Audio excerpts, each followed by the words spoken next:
Good evening, everyone. This is Corinthia Benison, founder of Renaissance Center of Mastery. We are a mental health, behavioral health clinic dedicated to providing social justice and mental health services to youth of Harlem. So I'm here this evening with Victor Pate, who's on this platform. We're going to be discussing mass incarceration as it ties into mental health issues and concerns facing the community. And so I just want to formally introduce, where did he go? Okay, I think we're having some technical difficulties, everyone, so bear with me. I'll just speak a little bit about him since he's away. He is a human rights advocate. He has faced firsthand the inhumane treatment of solitary confinement in the prison system and has worked to influence policy in prison reform regarding long-term isolation and solitary confinement. So I definitely wanted to have him on this platform just to discuss mental health as it relates to violence in the community, the incarceration process, and discuss processes and solutions on how we could, better, manage the incarceration process, and, solutions regarding mental health. That is a need for people incarcerated and non incarcerated. So I wanted him to weigh in and just give more in depth about his experiences and have a conversation. So hopefully he'll be back with us in a few minutes. I don't know. Actually, in the interim, hey, everybody, this is William Hunnell. I'm trying to get my whole camera situation set up. Don't pay too much attention to me. I lurk in the backgrounds when it comes to things like this. I'm sorry, I'm just clicking buttons back here trying to get on the screen. Give me just a second. All right. Okay. Here we go. There we go. Woo. Here we go. Yeah. So I happened through because I was really interested in the conversation that you were having about mental health as it pertains to the incarcerated population, especially when it comes to release. Because that's one of the things that I have worked on for a lot of years myself. I used to be on the board of an organization called the Fraternal Order of Ex-Offenders. And so it's even in my legal practice, I worked with a lot of ex-offenders in things like they didn't really understand. Like in Maryland, if you get locked up, you can get your child support payments stayed during your term of incarceration. Mm-hmm. A lot of brothers and sisters who go in with child support obligations don't know that. And while they're incarcerated and not able to pay anything, those things just keep building up. And so once they get outside, this is a whole other financial stressor on, and depending on what their relationship is like with their significant, their child's other parent, that can now be this leverage to really push them into some behaviors that will lead them to recidivate. Yeah. And so, when you say that, when you are facing release, there is a coordinator, well, not a coordinator, I don't know what the title of the person is, but someone, the resources that are provided to you. Mm-hmm. Is there therapy services and, as far as housing and stability and going, back into society and even job opportunities, can be extremely challenging. And what we find is a lot of people re-enter the system because there is essentially not enough resources to help them, kind of go back into society and, start a life over. And then they have that stigma as well when it comes to gainful employment. And, a lot of times it's not enough. And so they revert back to criminal activity to sustain, to survive, essentially. You're absolutely right, because let's not forget that, okay, it's a secret that I've learned because I've interviewed half dozen people on this topic and done research and whatever. And I've come to this conclusion, and the data supports it. You ready? Yeah. These are people. Right. Ta-da. It's not magic. We require, it's so funny, think about this. We require a level of discipline for them that we don't require anyplace else.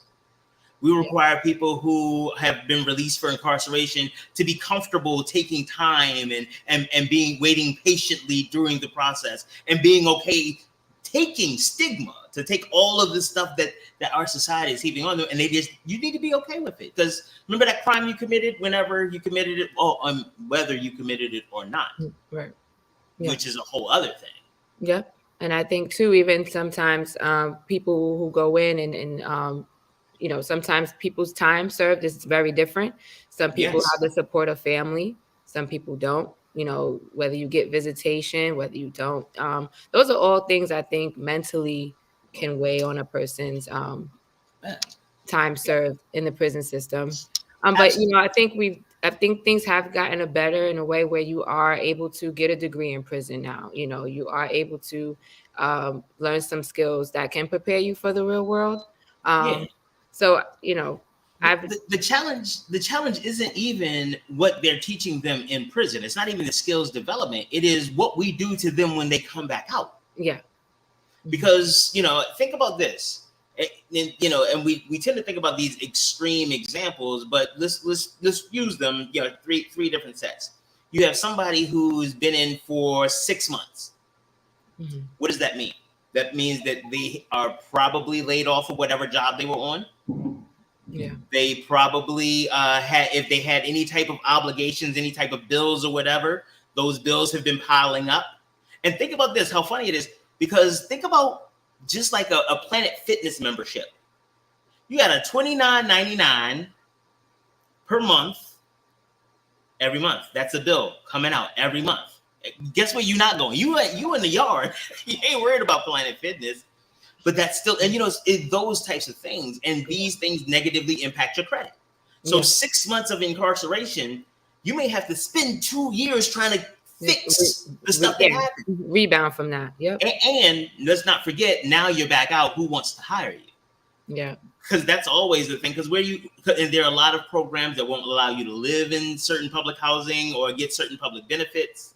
Yeah. And so what do you, when you leave people no other option, yeah, and then require them to be okay with all of this? Yeah, that's not realistic at all. But you have a lot of these legislators and people who sit up there and say that all happy and proud, like, look at what we're doing. We're punishing them. Like, who is them? Yeah. And that's what happens when we get to other people. Mm-hmm. When we get to say, like, oh, those people, because they're criminals, then now we can treat them. They lose their humanity. They become less than. And we can treat them. We are justified in anything we do to them because they're less than. I'll pay you under the table because ain't nobody going to hire you anyway. Yeah. Yeah. So when the stimulus money comes, you can't get none. Right. Well, yeah, you don't have paperwork. You don't file, you don't pay taxes. You don't have a W-2. You're really, you're not counted, and so, and it's unfortunate that it is, the mass incarceration rates are extremely higher in Black and Hispanic communities. So we definitely have to talk about the socioeconomic tie to that with poverty and crime. And it's, it's getting, very out of hand with just the increase in gun violence specifically. Yeah. And so, what are, I wanted to, I know Victor's not here, but in your opinion, like, what are the social contextual, causes of extreme gun violence? When I think about, we watch a lot of TV, we see gang culture, and it's, when you hear the stories behind it, it's just kind of like, what mental illness or what is, this is recurring. And, it's just kind of like why a lot of these crimes are so. Think about, but what you're asking assumes that people have been socialized to the culture that you think is appropriate. Yeah. We have a program in Baltimore called Ceasefire. And you know what? Let me give myself a shameless shout out and plug. You all make sure you hit up the BlackUSA.news morning show. I am the host, William Honolulu. Yay. And we talk a lot about a lot of these issues. And I really am grateful to you, Corinthia, for having a show where they can be a deep dive into it. And so in Baltimore, we have a program called Ceasefire, Baltimore Ceasefire. And what it is that it's a program that promotes peace. And it's just everybody we'll have a ceasefire weekend. And we just had one not too long, maybe 2 weeks ago. Just nobody kill anybody, nobody shoot. If everybody and I remember, and I tell this story often because I was one of those people when they first brought it, I was like, this is such a great publicity stunt. Oh my God, this is so cool. And again, I'm honest about it. I really thought it was a great kind of thing to do. It makes you, it's a feel good kind of thing. It's something we can do, ceasefire, yay. And that was like, okay, but like when I met the people who were doing it, I was like, oh, wait, and it was like there were no photos being taken. I was like, this is really weird.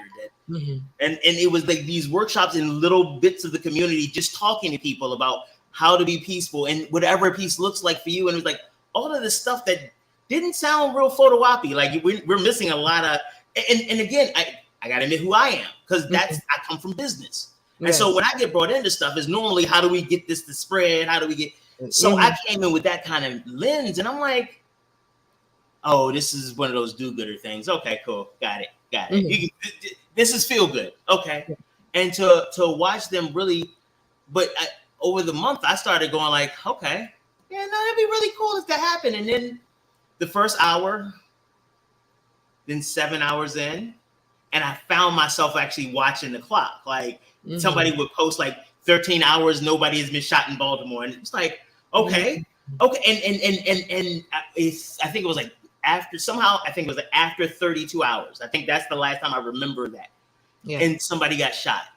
And I'm gonna tell you when I really realized how powerful the movement was, when I felt bad. Not felt bad just because somebody got shot, because I didn't even realize I had gotten used to that. Yeah. I didn't realize how I got so used to it that anticipating nobody getting shot was something that I was hanging on to. And for me, it was that moment. It was like, oh damn, like we have been socialized, and again, I am what people would call mid-level, you know, what do you call it, mid-income, mid-social, middle class. Middle class. Thank you. I'm using all of those synonyms. That was crazy. Yeah. So I would be considered solidly middle class. So, you know, gun violence is not a normal part of my experience. Yeah. The news about it is, but not gun violence. And so it didn't even occur to me how I had gotten so numb to it that to expect peace, I got let down. Like I didn't even realize it had been so long since I had expected peace. Right. I got conditioned to violence. Yeah. And in working with them, having them on the show or whatever, one of the, you know, I have a lot of opinions about a lot of things, and I'm mostly right about all of them. Just put that out there. And so on the show, LNG, one of the members of Ceasefire, she was Darnell was talking. He was talking about how people give them backhanded compliments, like, how do y'all do that? Because I don't see y'all like. And I was like, next time somebody gives you a backhanded compliment, say fuck you. He's like, fuck you. I was like, it's a combination of fuck you and thank you. Yeah. And he said, what? I was like, to say that if you're going to give me a backhanded compliment, I'm gonna give you a backhanded response. Yeah. And LNG, she said, that's funny, but we're not going to use that. I'm like, okay. She said, because that statement in itself is an act of violence. And in that moment, again, that's why I really like working with this group, because they hit me with things like that. And it helps me understand more about who I am. Like in that moment, I didn't realize how I had been trained for violence, because I don't throw hands, but that very seldom has that needed to happen as an adult. Yeah. But so I don't think it's violent. But after she said that weekend, I just really had to reflect. When it's time to, when I'm putting together a strategic plan, we're talking about it, I talk about acts of war. I talk about, sometimes you got to break somebody's nose in marketing to send a message. And I was like, wow, I had been acculturated to such violence that had become such a part of me. Yeah. And again, I'm solidly middle class. Yeah. And I have a bunch of degrees and I have like titles and stuff, but at the humanness, and that humanness, if I can appreciate and hold myself accountable to that, then it makes it easier for me to understand the brothers and sisters that are actually incarcerated. Because if this is me, and I have an immense vocabulary, I'm one of the smartest people most people will meet.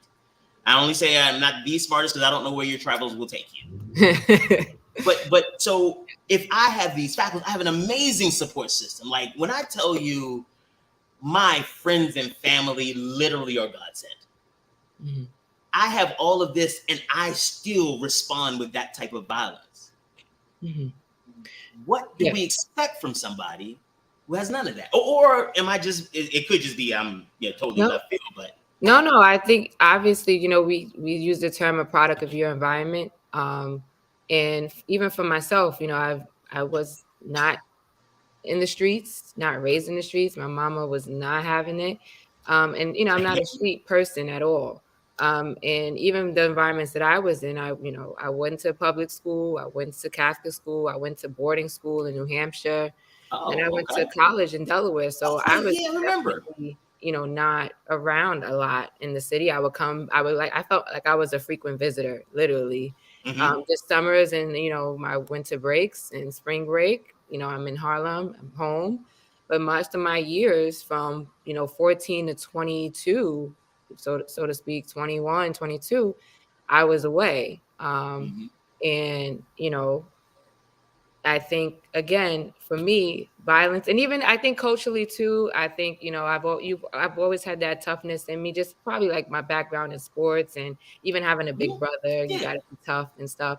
And I had a few fights. I think, those are part of the normal development things, but I think definitely too, how we are exposed, definite levels of exposure to violence. If that's something that's practiced or you just see consistently, you can reflect that. And I think culturally too, we do have this toughness, and even in Harlem, you got to be tough. You don't let nobody walk over you. You don't let nobody disrespect you. And then we know what the fighting words are, right? Like, that's even what you trying to do growing up. Yeah, what you want. Right, and it could be I've seen a few fights though, and it's very petty. Some of the things, you said something to me wrong, you just coming out your mouth sideways, and then we're like, and in those kind of things, you feel when you look at the dialogue, you're like, this could have really been de-escalated. But yeah, nonetheless, we have that culturally thing. This is a fighting words, and a lot of times too, we kind of have to consider like the effects of substance abuse with violence as well. And, a lot of times that could alter your mental state as well when you are on a substance regularly. Well, wait, real quick, let's dig down, because again, this is the area of your expertise, the intersection of mental health and substance. But one of the things that I've always been curious about, because of some of the people I've worked with, and as they have gone through different phases of recovery and different phases of mental health, becoming more mental healthy, one of the things that they discovered is that a lot of this, it wasn't necessarily substance abuse, it was substance misuse, because they were actually trying to treat something. They smoke weed, or they, like, actually I know this one lady, like, they pulled one of her teeth, and like she ended up like taking narcotics regularly because of a random dental pain that just wouldn't go away. And so it wasn't, it again, was she abusing it? I'm not a clinician, but it's like she was using it, what she could get to treat the pain. Like if they had given her some, if insurance had covered, or if they believed or whatever, she wouldn't have had to go out to, and I'm not, I hope I don't sound like I'm excusing. There's no excuse, I'm explaining the context. Yeah, definitely. I think a lot of times too, when you are talking about substance misuse, a lot of that does occur when people have injuries. Majority of people self-medicating stems from that. So when you're talking about like root causes of misuse, like everyone, has their probably a more in-depth, reason or a root of how it started, right? And so, talking about more youth violence versus, someone sustaining an injury and then, being prescribed something and then misusing it, it's still, misuse. And can have negative outcomes, whether you're not able to sustain employment, right? All those things kind of is a snowball effect, depending on the circumstance. But for just kind of talking about, violence and substance abuse and all that ties into, incarceration, it's like what interventional measures can we make to, have less of these occurrences going on in the community. And it's not enough to, just talk about it. Or, I think policy reform is another piece in Absolutely. Having Victor on would have definitely gave more insight. He's being the expert. He actually really did the work as a person in solitary confinement and worked to change the laws surrounding that. But interestingly, I might be able to add something in because not that I've written those laws, but I used to be I worked for the Maryland General Assembly for a few years, and the budget I was responsible for was the budget for the Department of Public Safety and Correctional Services. So I had to be I had to do presentations to legislators explaining Fourth Amendment rights, the right to mental health treatment, and those types of treatments. And so again, with my advocacy work and in the community as well, I will not supposed to be able to speak from the lived experience, but I can at least speak to the policy and some of the implications and implementation issues on the ground. And you're absolutely right. It is again, these interventions need to take the individuals that you are dealing with into consideration at the policy level. It is not just cool to have people who are incarcerated, who have been incarcerated, who've been released to come and testify to inform you. You need to actually have them with pens in hand, writing what should be included in it, because otherwise, let me help those people. And it's one of those things that when they're at the table, they can say like, oh, hey, actually, this is a great one. There was this organization that thought that had done this, wanted to do this open house for people who were returning citizens and and nobody was coming whenever they did one. They thought that they really build themselves as this kind of place for people who are returning to come. Reason was that in the community, nobody wanted to be known as a returning citizen. Wow. So you want me to show up? Hello, everyone. I have been locked up. You might not have known that before, but now I am going to the place. And because they didn't have anybody at the table when they made this decision, had they had one person who had a lived experience, they could say like, I don't know if you in this neighborhood, nah, you might not want to have that because I'm trying to get hired here. Yeah. And and part of my reality is, not my reality, but in this example, the ex-offender's reality is that they know that when people have identified you as an ex-offender or a returning citizen, then now that stigma is associated. Yeah. And many of them can't get beyond it. Anytime anything's missing, they might not say anything, but it goes, I mean, I don't know. I mean, if we all just emptied our pockets, you're going to empty yours. And it's like, and part of the things that don't get taken into consideration with these programs is going through that hurts. To know that you're going to walk into a room and that people will look down on you as soon as you get there. That hurts. The courage necessary to walk in there is a whole thing. That's a whole vibe. Like to just be able to be like, you know what? I'm going to put myself in a position for a minimum wage job so that somebody who has no lived experience can tell me that I'm not worthy to make $11.50 an hour. Yeah. 14 times a day or 14 times a week. Yeah. I'm going to do that and be okay with it. And by the way, don't get high. Don't smoke nothing. Right. Even weed. Don't take no extra. Don't do nothing. Don't drink either. And don't hang around your old support system because they are licensed. And if you get caught, your PO. Yeah, your parole. Yeah, your terms for your parole, everything. So but still be okay and be okay doing this every day.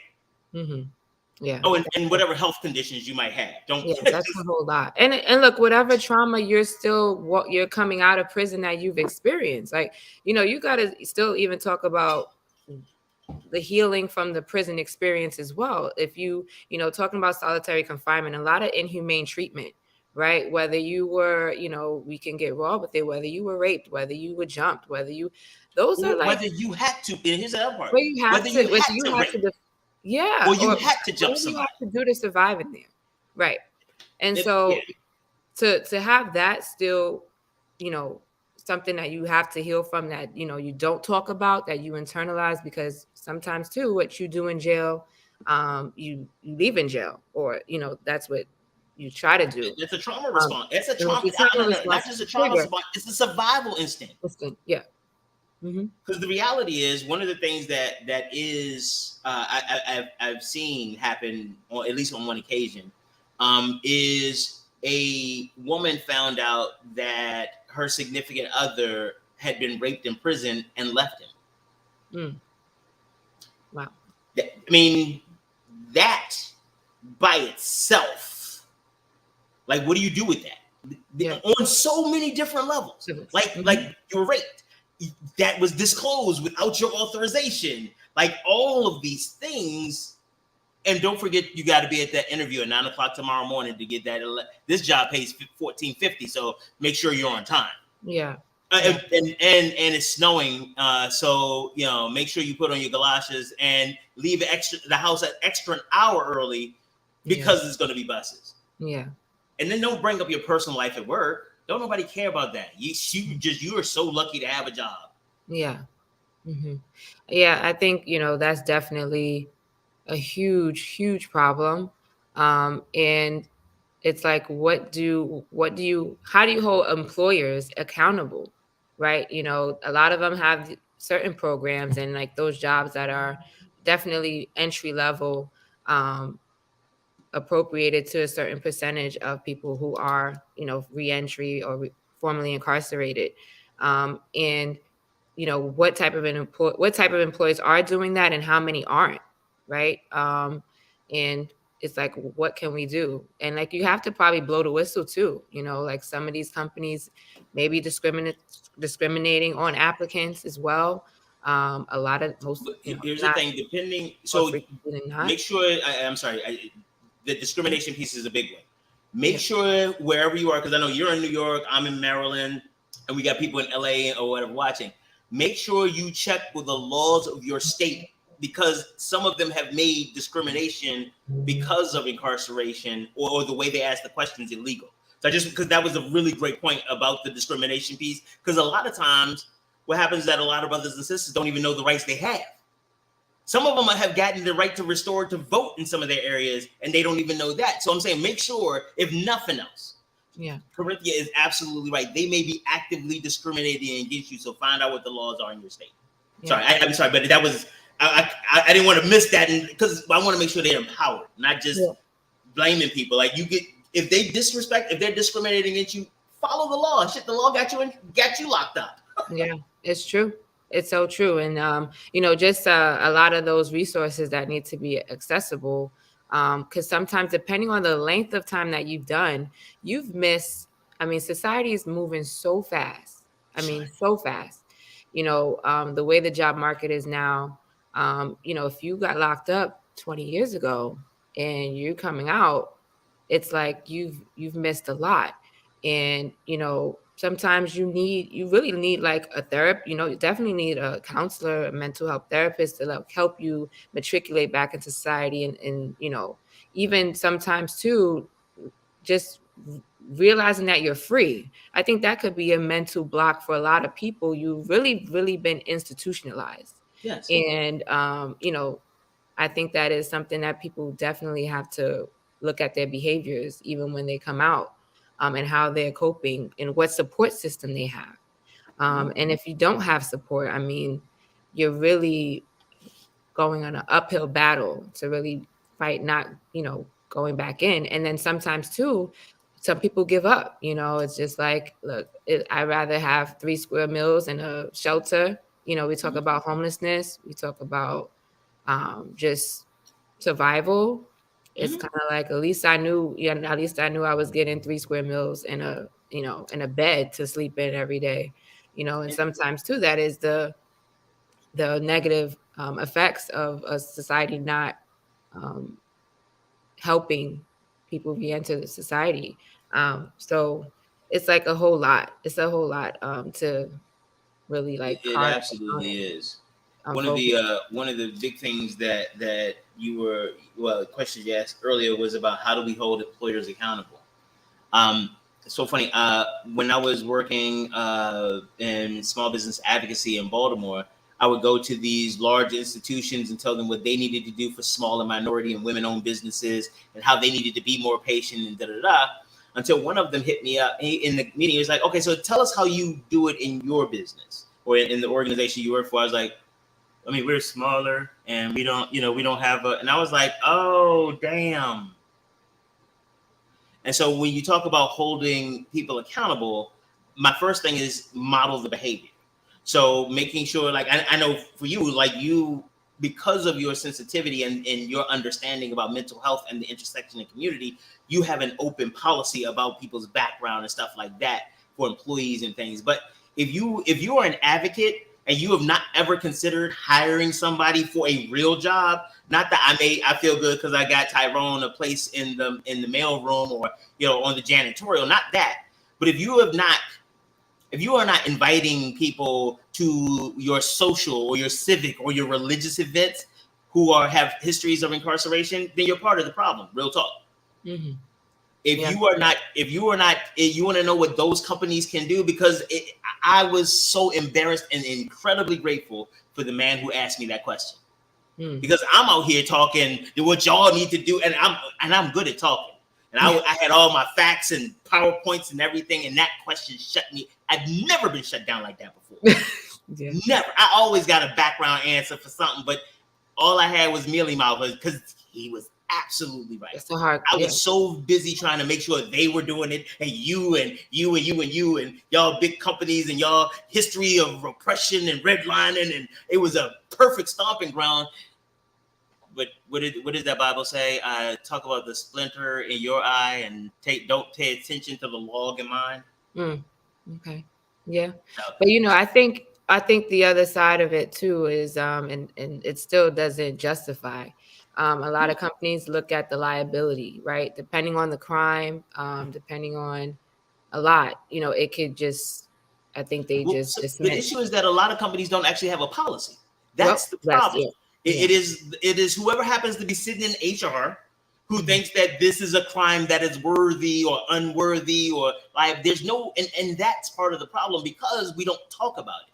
Because in our workplaces, that might be one of the ways in this accountability, but we don't know what that is until we start doing it ourselves. So that's why, like, when I'm doing work around equity and stuff like that, I talk about what we've done or with the companies I've worked with and how we've expanded and how we've done outreach and how we've engaged people, because you're not going to catch me with that question again. Right. Because I can tell you, and it makes for such a more robust conversation. Because I can talk to these companies about like, oh yeah, this is the piece of paper that you need to, because I remember one time there was something that wasn't working at an organization and I tried to model it in one of the chambers of commerce. And I realized what it was. All they needed, because the way that it was working, people were sending emails and there wasn't a central formatting thing. And so it became a lot of work on the organization side. And so it became this back and forth. Well, we need you to, and the tension started. You know what I did? Created a Google form with a add-on that just sent off emails as soon as somebody entered it. All of a sudden, because we tried to do it and I was able to explain that process. All of a sudden, it's like, oh, you know what? That would work, and they were able to start working together more. And again, it wasn't a huge organization, but that type of thing. But it was only because I had the experience. Wow. It wasn't because I was reading a book about. So all this to say is that if you want to work, if you want to help returning citizens, actually help a returning citizen. Find one person. Start talking to that person, because that's the issue. If we talking about returning citizens, again, this is population. Those people we're trying to help. Right. But, Brother Ellsworth Johnson Bay, a really great friend and an exceptional advocate for reentry and ex-offender services. He has a totally different way of communicating. He does things differently. And if you don't understand who he is, then you may engage him like he's in a way that won't get you the same responses. And so again, understanding who he is, not understanding who they are. Because actually, watch this. If a guy or someone was interested in you, and it's like, oh yeah, Corinthia, oh, she's a black woman. You know how black women are. All I gotta do is treat her like a regular. All that. all that on your face. But how many times are we trying to create program for returning citizens? That's the same thing as the Black woman. Like just treat them like returning, because returning citizens need. Oh, Black women like. Mm-hmm. What should I wear to? How should I talk to Corinthia? What Black women like it when you say this. Mm-hmm. Yeah. But they might be right about you or the women they know, and that might be an alignment. But do you see how fraught with problem it is if that's your entire motive? Yeah. Now, if I actually ask you, it's like, hey, Corinthia, what kind of cologne do you like? Mm-hmm. You might have something like I like the smell of Gouda. It's like, whoa, that's a cheese. But you know what? Whatever you're into, I slather it down like Mickey Mouse. But that's you. Yeah. But if it's just Black women, every Black woman loves this fragrance. Mm-hmm. And we need to make sure that if we are holding the people accountable, that we are actually bringing people to the tables to have the conversations. You want to make sure that companies get held accountable, have them have advisory groups of ex-offenders that review policy before it goes out. Not advisory. Mm-hmm. Purely advisory. What's wrong with that? Before you put something in place that for a group of people you say you want to help, why don't you ask them? Yeah. Or do you know so much better than what they need than they do? Mm-hmm. Yeah. Well, it's like, who's doing that work, right? And how long does that take to implement and happen? And would that be another organizational idea to replicate throughout communities, specifically of color, that have the high mass incarceration rates? Because these people that are coming out, I mean, we're talking about what it costs, right, for someone to be in jail, what is costing taxpayers dollars. Mm-hmm. And all those things are contributing to, the negative outcomes in the community. So while we're talking about the acts of violence costing the healthcare system, people, on the rates of homelessness, and even advocating for homeless people, it's been a huge struggle. A lot of communities don't want, homeless shelters around. Again, it's like a stigma with everything. Yes. And it's not, we're not everything. Not everything. Middle class white people, there is no stigma around that. Think about it. If a middle class white family if you want to move anything white class, a goal, right? To be white middle class is actually kind of a goal. Like, let's have a house. Let's hand it down to in a certain type of neighborhood. Well, but that is like standard. I mean, that's like what people strive to, right. But that's part of the problem. Yeah. You asked before about why some of these issues are so pervasive, because the white middle class is always the standard. And when you don't meet that standard, you could be dehumanized. That's why Donald Trump, for a lot of people, is giving God status, because he's above white middle class. Mm-hmm. That's why no matter how much a Black person makes, they're still going to be below white middle class. They're going to be able to be told to, hey, and what is it? This $70,000 check you want to cash out of your account, Donald Kugler, you have to go and have the police called. But that kind of thing is because the white middle class, and because our returning citizens, they fall below that. They get othered so badly. Everybody others them, because if I get you to look at them, you're not looking at me. And so again, I'm back into, there are a lot of these wonderful programs on the ground and in these communities that are doing like literally life-saving work. And one of the things that at BlackUSA.news we're doing is that we're trying to help those types of organizations, help them develop and help them grow. And so we have workshops that we do. You know what? I'm gonna do this right now. We're gonna give away two free tickets to our grant writing workshop. 2 free tickets for our grant writing workshop. There should be a link in the description. Actually, just send an email to me. I'm gonna do this. Oh, you know what? You don't even gotta send an email to me. The first 2 people to go, whoever is the promo code is Donnie Glover, DONIGLOVER. Okay, I might write it down for you, but we're gonna. Oh wait, somebody's leaving comments. I'm sorry, I just got all. That Erica is one of the watches the morning show regularly, and she's trying to figure out why it's nighttime and I'm out here. Oh, oh, your help. You're on the air with me talking about mental health. Yeah, that just So, trying to share some hi, stuff I know. Erica. That's all. But yeah, but that's one of the things. You have these organizations that are really doing great work in community, but they're not getting funded because Right. one, they're working with those people, and the Mhm. only way that they calibrate the value of those people is how we keep them out. So if you're not keeping them out, them having better mental health or them being part of a more stable community, we don't care about that. It's just how much money does it cost? And Right. again, that's when we dehumanize people. Yeah. That's when you make them like, oh, those people. I guess we can help them. It's some extra money, but guess what? When things get tight, that's the first place they're gonna come to get their money back. Yeah. Well, I think society definitely has to look, we have to look in the mirror and say, how do we treat our people of poverty? How do we treat people that are re-entering society? And we have to be better and provide better services. I think also we do look at people who do commit crimes, and we also say, depending on the crime, you deserve to be in jail. And sometimes we don't think about, it's like we kind of dismiss them.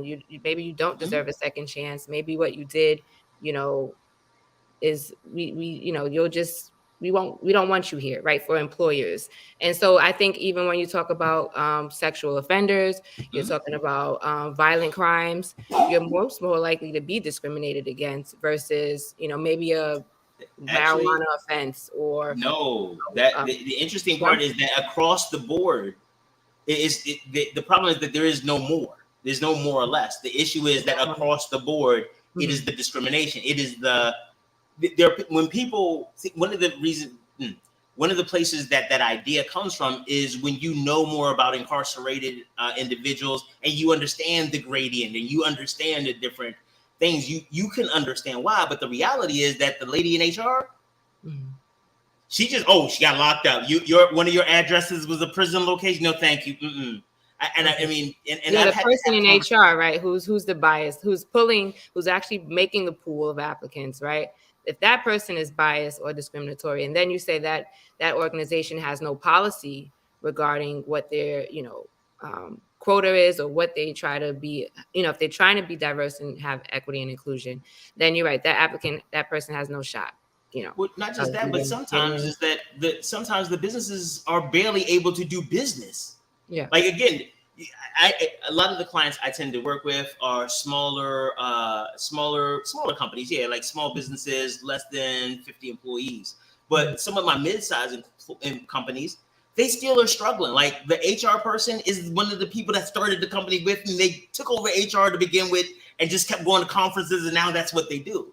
Right. And so some of it is a lot of this, and that's why again I come back to treating people as people, Right. taking introducing them around, because again, if you bring me around, I'm not, oh, when I don't know you, you are all your title and your resume and your demographics are what I judge you on beforehand. Mhm. But if you're a person, if people have seen you on the show, if people have talked to you, if people, oh, Corinthia, oh, so that's her friend, all of a sudden it's not just that guy. If Mhm. people, if it honestly, same thing happens when in any of the othernesses, when people are talking about black people or Asian people. Actually, I don't know if I told you this story. I love telling this story, so I'm gonna tell this story. When I was in junior high school, because I'm old enough that there was a time that they were junior high schools and not middle schools. See, that's for my Maryland folk. See, you in New York, you have PS. Okay. Anyway, and so this kid came to school, and his name was Chu. He was Chinese, like straight Chinese. He spoke decent English, like easy to communicate, but like didn't know a lot of words. Hell, we were in the middle school. I mean, Mhm. junior high school is like 8th grade. And so, of course, we're in the 80s, so of course there's bullies everywhere and getting chased around school at the end of the day. We get chased into this hallway, dead end, and it's like, oh God, we're gonna get beat up. And Chu goes, oh, what? And does something. They turn around like, oh no, he knows karate, and they turn around, they run, and they leave us alone. I was like, oh, we are so lucky you knew karate. He's like, I don't know karate. And I was like, what? But that I will never forget because it's illustrative.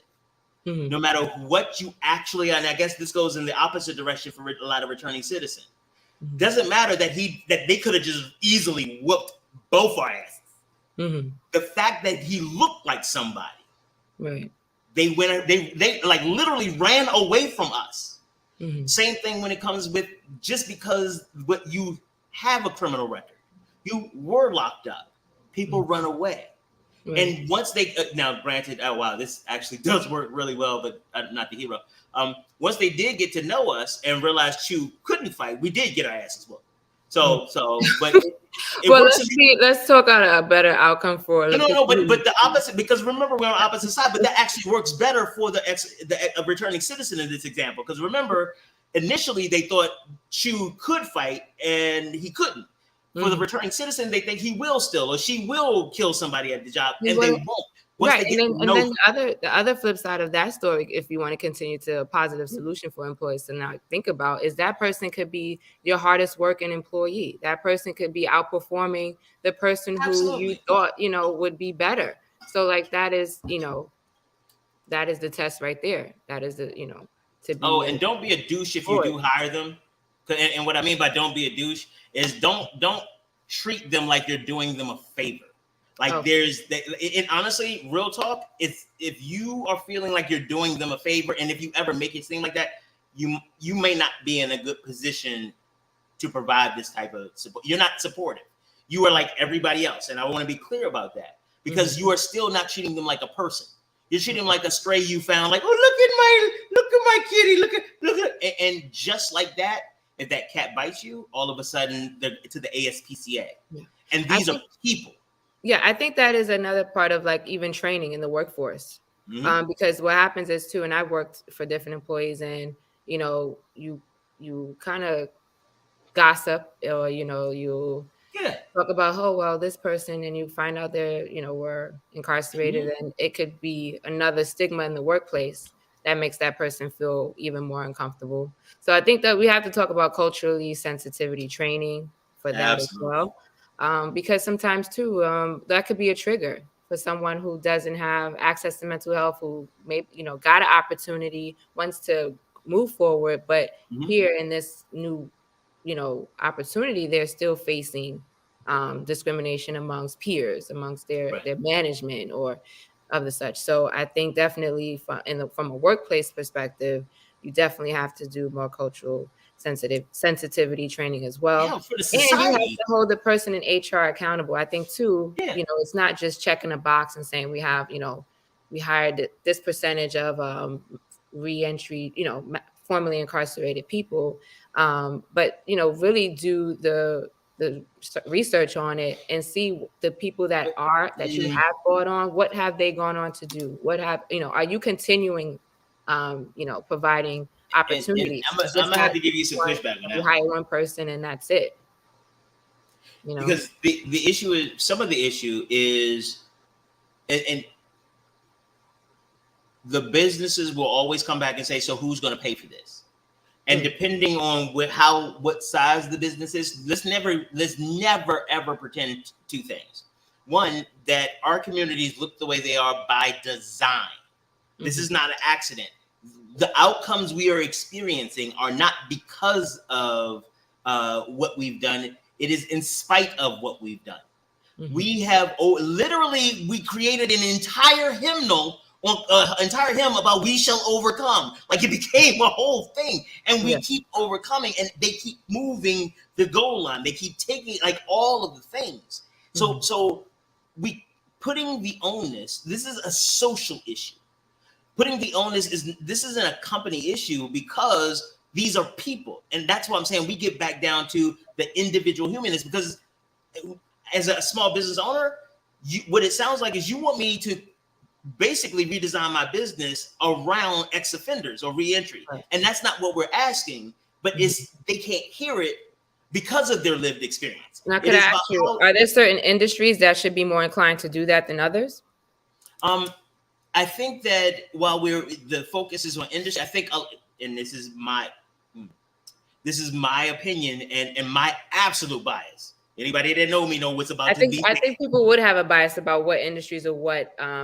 I think the best thing should be more inclined to do that, right? I think the best industry is the industry of entrepreneurship right now for returning citizens, primarily because it means that there's a lot of disclosure that, and again, I'm not talking about lying to people, but like a lot of personal disclosure that you don't necessarily have to do, that you can build a company and you become an employee of the company and you still go out and get the work. And again, that's why at BlackUSA.news, we do a lot of this type of support. And with my company, The Grinding Gang, helping these small businesses, especially people from disinvested communities, because even if you are building your business and your business is not able to support you by itself, the skills, if we put it together correctly, the skills that you're able to develop and the portfolio of experience you're able to develop can help you actually in your career. We can help find you opportunities to volunteer and network, and again, humanize that entire experience. Because the other part of this is, you would be surprised who is an ex-offender if you think about it. The great civic leaders who have DUIs, ex-offenders. We got in an argument. I mean, it wasn't really, it's just a lockup. Didn't get convicted. What's the big deal? What's the big difference? And so a lot of this is, and I say this all the time, there but for the grace of God go I. Because I can think of when I was young, there were at least 3 incidents that had another police officer found me or talked to me or whatever. My mouth at the time could have got a hold of my heart. Oh, wow. Straight. Wow. You don't have the right to do this. I am not doing. I have my constitutional. Oh, really? And again, thinking about it, like 7:30 on a fall night, little black boy, 14, 15, 16 years old, walking through telling police what you're not going to do in Prince George's County. Oh, okay. Yeah. And so again, they could have locked me up. And who knows what would have happened and then what chain of events that would have started just to teach me a lesson. But again, figuring out how they treated me like a human. Kid with a loud mouth, acting off, let's get him home, blah, blah. But that could have gone the other way. And for a lot of the brothers and sisters I know, it did. Yeah.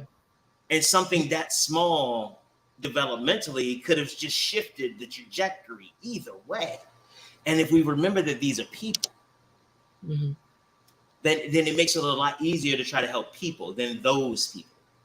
Right. And just you talking about your experience as a young boy and even like your interaction with the police, right? We talked about community relations with police and educating and training police more. There's a lot of inhumane police brutality, and a lot of police are not held accountable to the extent that they should.